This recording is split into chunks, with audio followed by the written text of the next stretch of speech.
Hi, welcome to Telangana exams YouTube channel. నా పేరు విష్ణుకుమార్.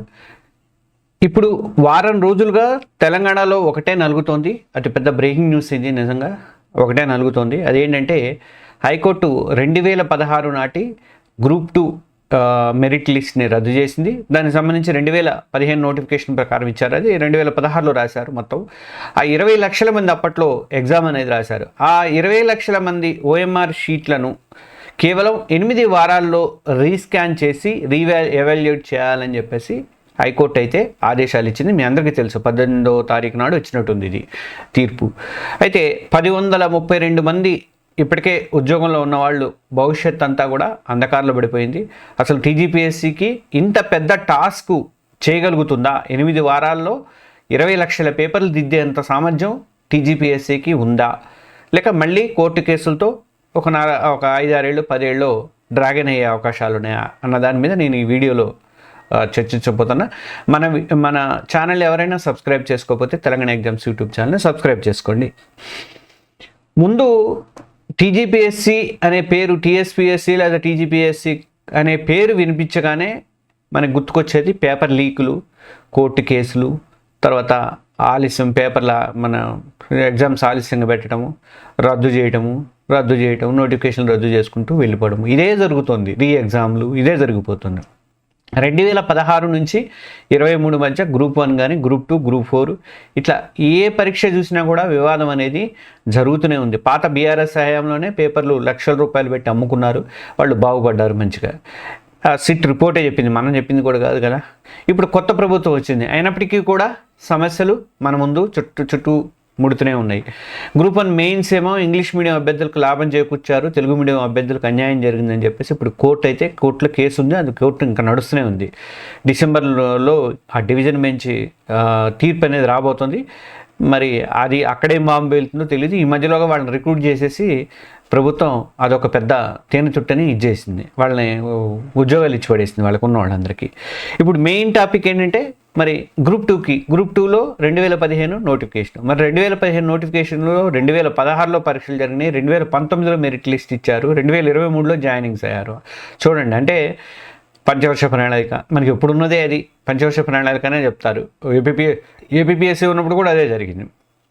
5 ఏళ్ళు రిక్రూట్మెంట్ చేసినప్పుడు సిగ్గానే ఉండదు. మరి ఎస్ఎస్సి కానీ యూపీఎస్సీలు కానీ ఆ రకంగా 5 ఏళ్ళు 10 ఏళ్ళు చేస్తే చాలా కష్టమయ్యేది. ఈ ఒక ఉద్యోగం కూడా భర్తీ అయ్యేది కాదు.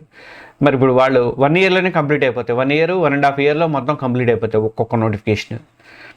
సమస్య ఎక్కడ వచ్చిందంటే ఇప్పుడు ఈ గ్రూప్ 2 ఉన్న సమస్య అంతా మీకు తెలిసి ఉండొచ్చు. ఇన్విజిలేటర్ల కన్ఫ్యూజన్లో బుక్లెట్ కోడ్ కానీ ఓఎంఆర్ సీరియల్ నెంబర్లు మ్యాచ్ కాలేదు. చాలామంది వైట్నర్ పెట్టారు, తుడిచారు, ఓవర్ రైట్ చేశారు. టెక్నికల్ కమిటీ స్పష్టంగా చెప్పింది అసలు మనకు ఆన్సర్ షీట్లోనే ఉంటుంది, దీంట్లో ఎట్లాంటి ఈ దిద్దుబాట్లు ఉండకూడదని చెప్పి. అలాంటిది టెక్నికల్ కమిటీ కూడా స్పష్టంగా చెప్పింది. వైట్నర్ కానీ తుడిచిన పేపర్లు కానీ కౌంట్ చేయొద్దని చెప్పింది. కానీ అప్పటికే టీఎస్పీఎస్సీ తన పని చేసుకుంటూ గాలికి వదిలేసేసి ఆ మాటలు గాలికి వదిలేసి తన పని తను చేసుకుంటూ వెళ్ళిపోయింది.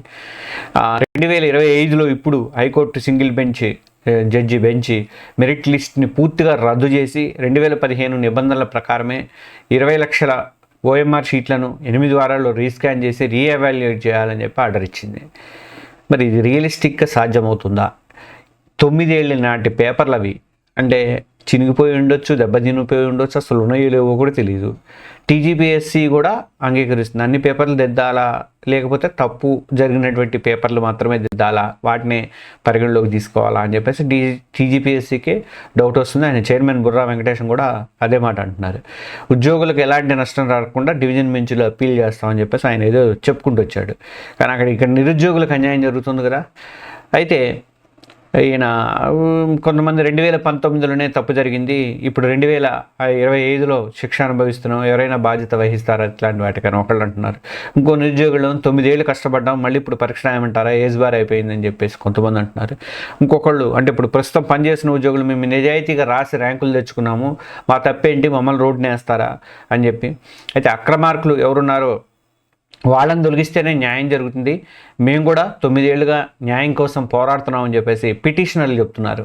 పిటిషన్ వేసిన వాళ్ళు ఏమంటారంటే అక్రమార్కులు ఉన్నారు, వాళ్ళనే తొలగించండి, నిజాయితీగా ఉన్న వాళ్ళని తొలగించమని మేము అంటలే కదా అని చెప్పి వాళ్ళు అంటున్నారు.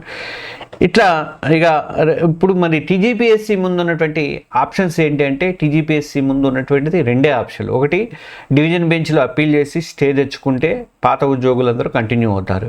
మరి స్టే రాలేదంటే ఏంటి పరిస్థితి? 20 లక్షల పేపర్లు కూడా టీజీపీఎస్సీ దిద్దాలి. ఇప్పుడు కొత్త మెరిట్ లిస్టు, కొత్త జాయినింగ్స్, తర్వాత పాత వాళ్ళందరూ కూడా బయటికి వెళ్లాల్సిన అవసరం ఉంటుంది. అందరూ పోవచ్చు, మెరిట్లో ఉన్నవాళ్ళు మళ్ళీ జాబులు చేసుకుంటారు. ఏదేమైనా గెలిచేది ఎవరు, ఓడేది ఎవరు అన్న మాత్రం ఈ రెండు విషయాలలో జరిగింది నిరుద్యోగ యువతకు మాత్రమే ఇక్కడ అన్యాయం అనేది జరుగుతుంది. మరి మొన్న గ్రూప్ 1 కూడా అదే రకమైనటువంటి అన్యాయం జరిగింది. ఇప్పుడు పాత గ్రూప్ 2కు అదే అన్యాయం జరుగుతుంది. అన్ని విధాలుగా వాళ్ళు రెక్లెస్ పని చేసే బద్దకిస్తారో లేకపోతే ఏం చేస్తారో అర్థం కాదు. రేవంత్ రెడ్డి వచ్చిన మొదట్లో పోయి అక్కడికి ఢిల్లీ వెళ్ళి ఎస్ఎస్సి యూపీఎస్సీ చూసి వచ్చారు సీఎం రేవంత్ రెడ్డి. వాళ్ళందరినీ తీసుకెళ్ళి కమిషన్ సభ్యులు కొంతమంది వీళ్ళని అధికారులను తీసుకొని వెళ్ళి చూపించాడు మొత్తం, ఇట్లా చేద్దాం అని. మరి ఏమైంది? ఇప్పుడు గ్రూప్ 1 కూడా అట్లనే ఇబ్బంది పెట్టారు కదా. సరే, ఇది మీ తప్పు కాదు, 2015 కాబట్టి. మరి గ్రూప్ 1 కూడా అట్లే ఇబ్బంది పెట్టారు కదా. మళ్ళీ వాళ్ళకి తీసిపోయి అది కోర్టు తీర్పు రాకముందే వాళ్ళకు ఉద్యోగాలు ఇచ్చి పడేశారు. ఇప్పుడు అది కేసు, అదో పెద్ద కేసు. మరి వాళ్ళ ఉద్యోగాలు రేపు రద్దు చేస్తే మళ్ళీ ఏంటి పరిస్థితి? వాళ్ళు కోర్టుకు వెళ్తారు, వీళ్ళు కోర్టుకు వెళ్తారు, అది నలుగుతూనే ఉంటుంది. ఇక అంటే ఈ యూత్ని మభ్యపెట్టి 2 లక్షల ఉద్యోగాలు చెప్పి ఇవ్వకుండా మోసం చేసి, ఆ ఇచ్చిన ఉద్యోగాలు కూడా సక్రమంగా ఎగ్జామ్ పెట్టలేని చేతగాని పరిస్థితుల్లో టీజీపీఎస్సీలో ఉండటం, కమిషన్ సభ్యులు ఉండటం, ఎవరు ఏ ప్రభుత్వం వస్తే ఆ ప్రభుత్వంలో తమకు ఎవరు అనుకూలంగా ఉన్నారో వాళ్ళని వేసుకోవడం. అక్కడ ఎగ్జామ్స్ సమర్థంగా పెట్టే వాళ్ళని ఎవరినైనా పెట్టారా మీరు? పెట్టలేదుగా. ఇలాంటి దారుణమైన పరిస్థితులను నిరుద్యోగులేమో ఆశలు పెట్టుకొని నోటిఫికేషన్ల కోసం వాళ్ళు వెయిట్ చేస్తున్నారు. ఇప్పుడు మళ్ళీ పోలీసు ఉద్యోగులు 20,000 ఉద్యోగాలు భర్తీ చేయాలని చెప్పి ఆ గొడవ కూడా నడుస్తుంది. సరే, చూద్దాం ఏం చేస్తుందో. మరి టీజీపీఎస్సీ ఇంకొక 4-5 రోజులలో నిర్ణయం తీసుకునే అవకాశం ఉంది. ఈ వారంలోనే నిర్ణయం తీసుకునే అవకాశం ఉందని అనుకుంటున్నాను నేను. అప్పీల్ అయితే గ్యారంటీ చేస్తుంది. చూడాలి మరి ఏం జరుగుతుంది అనేది. ఈ వీడియో నచ్చితే లైక్ చేయండి, అలాగే ఈ వీడియోని నిరుద్యోగులందరికీ కూడా షేర్ చేయండి. దయచేసి మన ఛానల్ని సబ్స్క్రైబ్ చేసుకోండి. Thank you.